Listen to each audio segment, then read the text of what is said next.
ಶುಭೋದಯ ಎಲ್ರಿಗೂ. ನಾನು ನಿಮ್ಮ ಅಭಯ ಕನ್ನಡ ವ್ಲಾಗ್ಸ್ಗೆ ಎಲ್ಲರೂ ಬನ್ನಿ. ಇದು ಸೋಮವಾರ ದಿನ ಮತ್ತು ಮಂಗಳವಾರ ದಿನ 2 ದಿನದ ವ್ಲಾಗ್ ಆಗಿರುತ್ತೆ.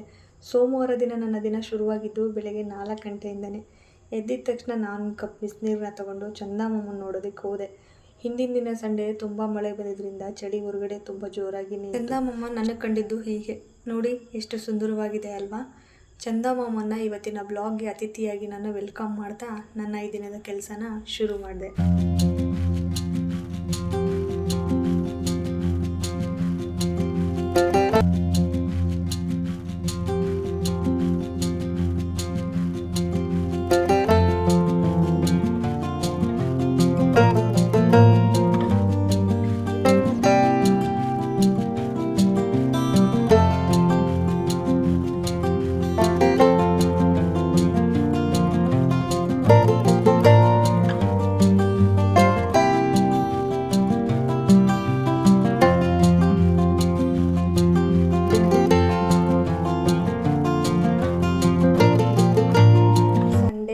ಬ್ಯುಸಿನಲ್ಲಿ, ಮನೆ ಕೆಲಸದ ಬ್ಯುಸಿನಲ್ಲಿ ಬಟ್ಟೆ ತೊಳೆಯೋಕ್ಕೆ ಸಮಯನೇ ಸಿಗದೆ ಇರೋದ್ರಿಂದ ಸೋಮವಾರಕ್ಕೆ ಬಟ್ಟೆಗಳು ತುಂಬಾ ಮಿಕ್ಕಿತ್ತು. ಹಾಗಾಗಿ 2 ದಿನದ ಬಟ್ಟೆನೂ ನಾನು ಮೊದಲಿಲ್ಲಿ ನೆನೆಸಿಟ್ಟು ಆಮೇಲೆ ಮುಂದೆ ಮನೆ ಕೆಲಸ ಶುರು ಮಾಡೋಣ ಅಂತ ಬಟ್ಟೆಗಳನ್ನ ನೆನೆಸಿಡ್ತಾ ಇದ್ದೀನಿ.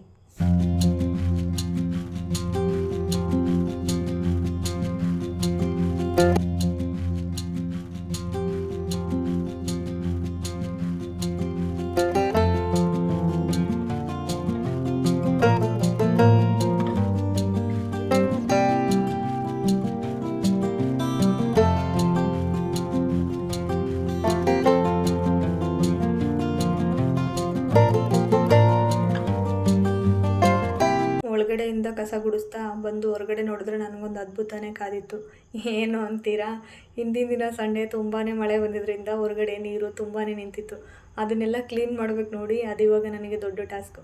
ಅರ್ಲಿ ಮಾರ್ನಿಂಗ್ ಎದ್ದಿದ ತಕ್ಷಣ ಕೆಲಸ ಸಾಗುತ್ತೆ ಅಂತಾರೆ, ಆದರೆ ಈ ಕೆಲಸಕ್ಕೆ ನಿಂತ್ಕೊಂಡ್ರೆ ಕೆಲಸ ಸಾಗಿದ್ದೇ ಆಗಲಿಲ್ಲ. ಆದರೂ ಮಳೆ ಬಂದು ಮನೆ ಮುಂದೆ ನೀರು ನಿಂತಿದೆ ಅಂದರೆ ಹಾಗೆ ಅಂತೂ ಇರೋಕ್ಕಾಗಲ್ಲ ಅಲ್ವಾ. ಇವತ್ತು ಬೇರೆ ಮನೆ ದೇವ್ರ ವಾರ ಬೇರೆ, ಪೂಜೆ ಬೇಗ ಮುಗಿಸ್ಬೇಕಿತ್ತು. ನೋಡಿದ್ರೆ ಈ ಕೆಲಸ ಒಂದು ಜಾಸ್ತಿಯಾಗಿ ನನಗೋಸ್ಕರ ಕಾದಿತ್ತು. ಆದ್ರೂ ಪರವಾಗಿಲ್ಲ ಅಂದ್ಬಿಟ್ಟು ಎಲ್ಲ ಕೆಲಸನ ಮುಗಿಸ್ಕೊಂಡೆ ಅಲ್ವಾ ಪೂಜೆ ಮಾಡೋಕ್ಕೆ ಸಾಧ್ಯ.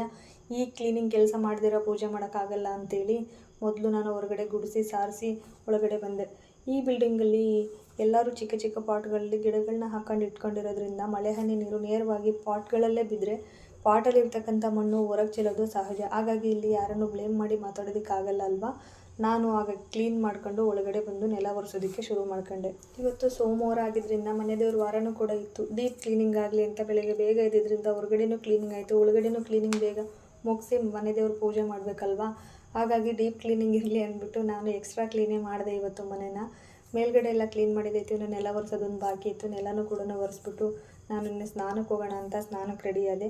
ಸ್ನಾನ ಮುಗಿಸ್ಕೊಂಡು ಬಂದು ಪೂಜೆ ಕೆಲಸ ಬೇಗ ಮುಗಿಸ್ಬಿಟ್ರೆ ಇವತ್ತು ಸೋಮವಾರ. ಹಸ್ಬೆಂಡ್ ಆಫೀಸ್ಗೆ ಹೋಗೋರು ಇರ್ತಾರಲ್ವಾ, ಹಾಗಾಗಿ ಅವರಿಗೆ ಬೆಳಗ್ಗೆ ತಿಂಡಿನೂ ಬೇಗ ಪ್ರಿಪೇರ್ ಮಾಡಬೇಕು ಅಂತೇಳಿ ಇನ್ನು ಸ್ನಾನನ ಮುಗಿಸ್ಕೊಂಡು ಬಂದಿದ ತಕ್ಷಣ ನಾನು ಮೊದಲು ಮಾಡಿದ್ದು ಹೊಸ್ಲು ಪೂಜೆ. ನಮ್ಮಲ್ಲಿ ಹೊಸ್ಲು ಪೂಜೆಗೆ ಎಷ್ಟು ಪ್ರಾಮುಖ್ಯತೆ ಇದೆಯೋ ಹೊಸ್ಲು ಮೇಲೆ ಹಾಕೋ ರಂಗೋಲಿಗೂ ಕೂಡ ಅಷ್ಟೇ ಪ್ರಾಮುಖ್ಯತೆ ಇದೆ. ಕಾರಣ ರಂಗೋಲಿಗೆ ಶ್ರೀರಂಗನೇ ಒಲಿತಾನಂತೆ. ಅಂಥದ್ರಲ್ಲಿ ದಿನ ಬೆಳಗಾದರೆ ನಾವಿದ್ದು ಒಂದು ಪುಟ್ಟದಾಗಿರೋ ರಂಗೋಲಿನ ಇಟ್ಟು ಅದನ್ನು ಆರಾಧನೆ ಮಾಡೋದ್ರಲ್ಲಿ ತಪ್ಪೇನಿಲ್ಲ ಅನ್ನೋದು ನನ್ನ ಭಾವನೆ. ಅಷ್ಟಕ್ಕೂ ರಂಗೋಲಿನ ಹಾಕದೇ ಇದ್ದರೆ ಹೊಸ್ಲು ಪೂಜೆ ಆಗಲಿ ತುಳಸಿ ಅಮ್ಮನವ್ರ ಪೂಜೆ ಆಗಲಿ ಪರಿಪೂರ್ಣ ಅಂತ ಅನಿಸೋದು ಇಲ್ಲ. ಬೆಳಗ್ಗೆ ಇಷ್ಟು ಬೇಗ ಆಗದೇ ಇದ್ರೂ ಆ ದಿನದ ಬೆಳಗಿನ ರಂಗೋಲಿನ ಖಂಡಿತವಾಗ್ಲೂ ಹಾಕಿ. ಅಷ್ಟು ದೊಡ್ಡದಾಗಿರೋ ರಂಗೋಲಿನ ಹಾಕೋಕ್ಕೆ ನಮ್ಮಿಂದ ಆಗಲ್ಲ ಅನ್ನೋರು ಚಿಕ್ಕದಾಗಿರೋ ಒಂದು ರಂಗೋಲಿನ ಹಾಕಿ ಆರಾಧಿಸಿ ನೋಡಿ. ತುಂಬು ಕತ್ಲಿನಲ್ಲಿ ಒಂದು ದೀಪನ ಇಟ್ಟು ನೋಡೋದು ಎಷ್ಟೊಂದು ನೆಮ್ಮದಿ ಕೊಡುತ್ತೆ ಅಲ್ವಾ. ಇದು ನನ್ನ ಇವತ್ತಿನ ದಿನದ ಸಣ್ಣ ರಂಗೋಲಿ ಆಗಿತ್ತು. ಹೊಸ್ಲು ಪೂಜೆ ಮತ್ತು ರಂಗೋಲಿ ಎರಡನ್ನು ಮುಗಿಸಿ ನಾನು ಒಳಗಡೆ ಒಂದು ದೇವ್ರ ಪೂಜೆನ ಮುಗಿಸಿದ್ದಾಯಿತು. ದೇವ್ರ ಪೂಜೆ ಮುಗಿಸಿದ ತಕ್ಷಣ ಅಡುಗೆ ಮನೆ ಕೆಲಸ ಹೆಣ್ಮಕ್ಳಿಗೆ ಇದ್ದಿದ್ದೆ ಅಲ್ವಾ. ಬೆಳಗಿನ ತಿಂಡಿಗೆ ನಾನಿವತ್ತು ಟೊಮೊಟೊ ಕರಿ ಮತ್ತು ವೈಟ್ ರೈಸ್ ಮಾಡ್ತಾಯಿದ್ದೀನಿ. ಹಿಂದಿನ ದಿನ ಸಂಡೇ ಅಡುಗೆ ಹೆವಿಯಾಗಿರೋದ್ರಿಂದ ಇವತ್ತಿನ ದಿನ ಸಿಂಪಲ್ಲಾಗಿರಲಿ ಅಂತೇಳಿ ಬೆಳಗಿನ ತಿಂಡಿ ಮತ್ತು ಮಧ್ಯಾಹ್ನ ಊಟ ಎರಡಕ್ಕೂ ಕೂಡ ನಾನು ಟೊಮೊಟೊ ಕರಿ ಮತ್ತು ವೈಟ್ ರೈಸ್ನೇ ಮಾಡ್ತಾಯಿದ್ದೀನಿ. ನಾನಿಲ್ಲಿ ಟೊಮೊಟೊ ಕರಿಗೆ 4 ಟೊಮೊಟೊ, 2 ಈರುಳ್ಳಿ, ಹಸಿರು ಮೆಣಸಿನ್ಕಾಯಿ, ಕೊತ್ತಂಬರಿ, ಪುದೀನ, ಕರಿಬೇವು, ಒಂದು ಆಲೂಗಡ್ಡೆ, ಶುಂಠಿ ಬೆಳ್ಳುಳ್ಳಿನ ಜಜ್ಜಿಟ್ಕೊಂಡಿದ್ದೀನಿ. ಆ ಕಡೆ ಖಾರದ ಪುಡಿ, ಗರಂ ಮಸಾಲ, ಧನಿಯಾ ಪುಡಿ, ಅರಿಶಿನದ ಪುಡಿ, ಜೀರಿಗೆ, ಸಾಸಿವೆ, ಉಪ್ಪು ಮತ್ತು ಎಣ್ಣೆನೇ ತೊಗೊಂಡಿದ್ದೀನಿ. ಇಲ್ಲಿ ನೀವು ಕ್ವಾಂಟಿಟಿನ ನೋಡಿಕೊಂಡು ಕೂಡ ಮಾಡ್ಕೊಳ್ಳಿ, ನಿಮ್ಮ ಮನೇಲಿ ಏನಾದರೂ ಜಾಸ್ತಿ ಜನ ಇದ್ದರೆ. ಇಲ್ಲಿ ನಾನು 4 ಜನಕ್ಕೆ ಪ್ರಿಪೇರ್ ಮಾಡ್ತಿದ್ದೀನಿ, ಹಾಗಾಗಿ ಇಷ್ಟು ಕ್ವಾಂಟಿಟಿನಲ್ಲಿ ತೊಗೊಂಡಿದ್ದೀನಿ.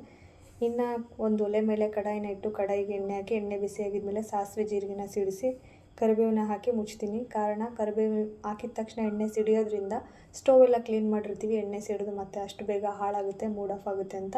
ಇನ್ನು ಅದಾದಮೇಲೆ ಜಜ್ಜಿಟ್ಕೊಂಡಿರ್ತಕ್ಕಂಥ ಶುಂಠಿ ಬೆಳ್ಳುಳ್ಳಿನ ಹಾಕಿ, ಅದಾದಮೇಲೆ ಈರುಳ್ಳಿ ಮತ್ತು ಆಲೂಗಡ್ಡೆನ ಹಾಕಿ ಸ್ವಲ್ಪ ಹೊತ್ತು 1-2 ನಿಮಿಷ ಬೇಯಿಸಿದ ಮೇಲೆ ಅದಕ್ಕೆ ನಾನು ಪುದೀನ ಸೊಪ್ಪನ್ನು ಹಾಕೊಳ್ತಾ ಇದ್ದೀನಿ. ಪುದೀನ ಸೊಪ್ಪು ನಿಮಗಿಲ್ಲ ಆಪ್ಷನಲ್ ಆಗಿರುತ್ತೆ, ಫ್ಲೇವರ್ಗೋಸ್ಕರ ನಾನು ಬಳಸಿದ್ದೀನಿ. ಪುದೀನ ಸೊಪ್ಪನ್ನು ಹಾಕಿ ಸ್ವಲ್ಪ ಹೊತ್ತು ಬೇಯಿಸಿದ ಮೇಲೆ ಹೆಚ್ಚಿಟ್ಟಿರ್ತಕ್ಕಂಥ ಟೊಮೊಟೊ ಹಣ್ಣನ್ನು ಹಾಕಿ ಜೊತೆಗೆ ಅರಿಶಿನದ ಪುಡಿನ ಹಾಕಿ, ಅರಿಶಿನದ ಪುಡಿನ ಹಾಕೋದ್ರಿಂದ ಟೊಮೊಟೊ ಬೇಗ ಸಾಫ್ಟ್ ಆಗುತ್ತೆ.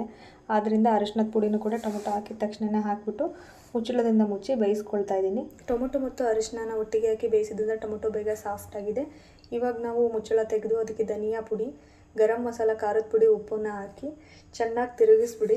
ಚೆನ್ನಾಗಿ ತಿರುಗಿಸೋದ್ರಿಂದ ಉಪ್ಪು, ಖಾರ ಮತ್ತು ಧನಿಯಾ ಮಸಾಲ ಏನು ಹಾಕಿರ್ತೀವಲ್ಲ ಅದೆಲ್ಲ ಒಂದಕ್ಕೊಂದು ಹೊಂದ್ಕೊಳ್ಳುತ್ತೆ.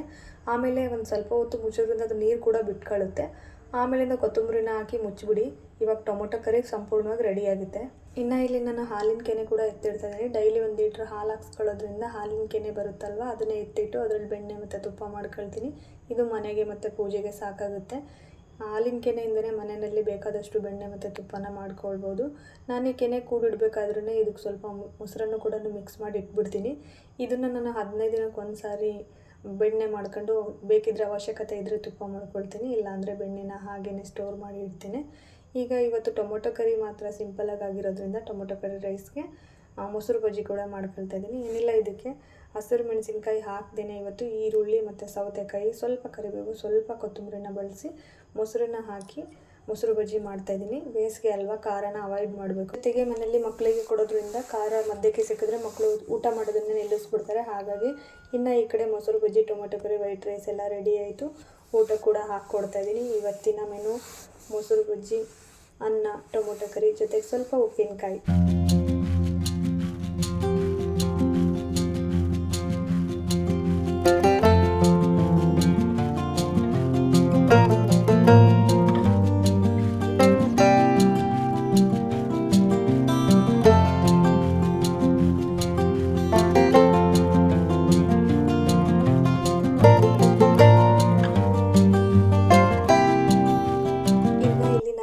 ಬೇಕಾಗುವಷ್ಟು ತರಕಾರಿನ ತರಿಸಿಟ್ಕೊಂಡಿದ್ದೆ. ಅದನ್ನೆಲ್ಲ ಫ್ರಿಜ್ಜಿಗೆ ಜೋಡಿಸೋದಕ್ಕೆ ಮೊದಲು ನಾನು ನೀಟಾಗಿ ತೊಳೆದು ಒರೆಸಿ ಆಮೇಲೆ ಸ್ಟೋರ್ ಮಾಡೋದು.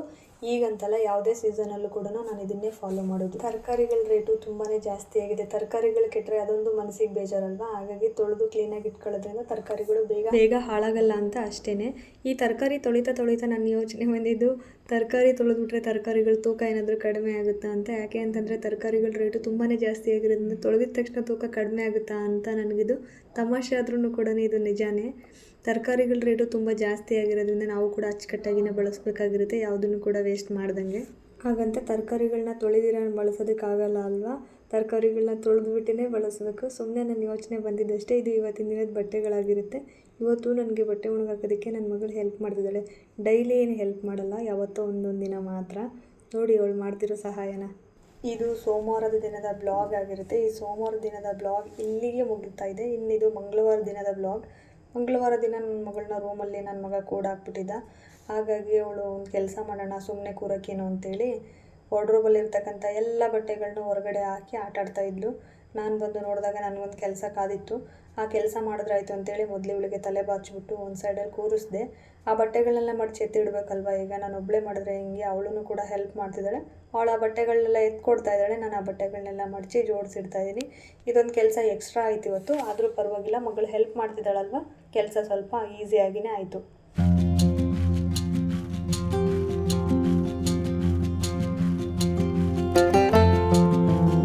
ಬಟ್ಟೆಗಳನ್ನ ಮಡಚಿ ಎತ್ತಿಟ್ಟಿದ್ದಾದ್ಮೇಲಿಂದ ಬೆಡ್ ಸ್ಪ್ರೆಡ್ ಕೂಡ ಚೇಂಜ್ ಮಾಡಬೇಕಿತ್ತು. ವಾರದಲ್ಲಿ 2-3 ಸಾರಿ ಬೆಡ್ ಸ್ಪ್ರೆಡ್ ಚೇಂಜ್ ಮಾಡ್ತೀವಿ. ಯಾಕೆಂತಂದರೆ ಮಕ್ಕಳಿದ್ದ ಮನೆಯಲ್ಲಿ ಸಹಜವಾಗಿ ಎಲ್ರಿಗೂ ಗೊತ್ತಿರುತ್ತೆ, ಪದೇ ಚೇಂಜ್ ಮಾಡಬೇಕಾಗಿರುತ್ತೆ. ಹಾಗೆ ನಾನಿವತ್ತು ಮಂಗಳವಾರ ಆಗಿದ್ದರಿಂದ ಬೆಡ್ ಸ್ಪ್ರೆಡ್ ಕೂಡ ಚೇಂಜ್ ಮಾಡಿ ಅದನ್ನು ತೊಳೆಯೋದಕ್ಕೆ ಹಾಕ್ತಾಯಿದ್ದೀನಿ.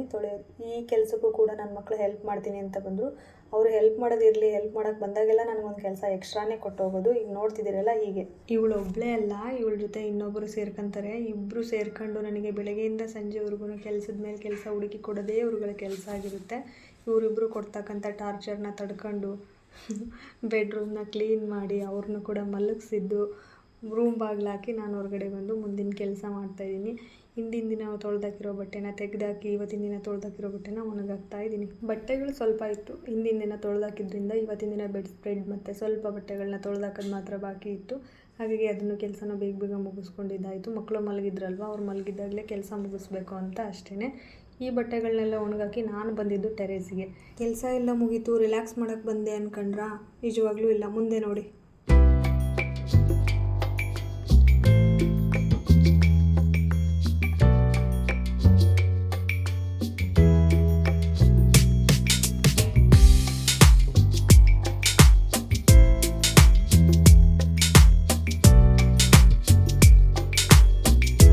ಬಟ್ಟೆಗಳ ಜೊತೆ ಇವತ್ತು ಹಾಸಿಗೆಗಳನ್ನ ತೊಳೆದಾಕ್ಬಿಟ್ಟೆ. ಇವತ್ತಿಗೆ ಕೆಲಸ ಮುಗೀತು. ಮಧ್ಯಾಹ್ನ ಟೈಮ್ ಆಗಿರೋದ್ರಿಂದ ವಾತಾವರಣ ಹೀಗಿತ್ತು ನೋಡಿ.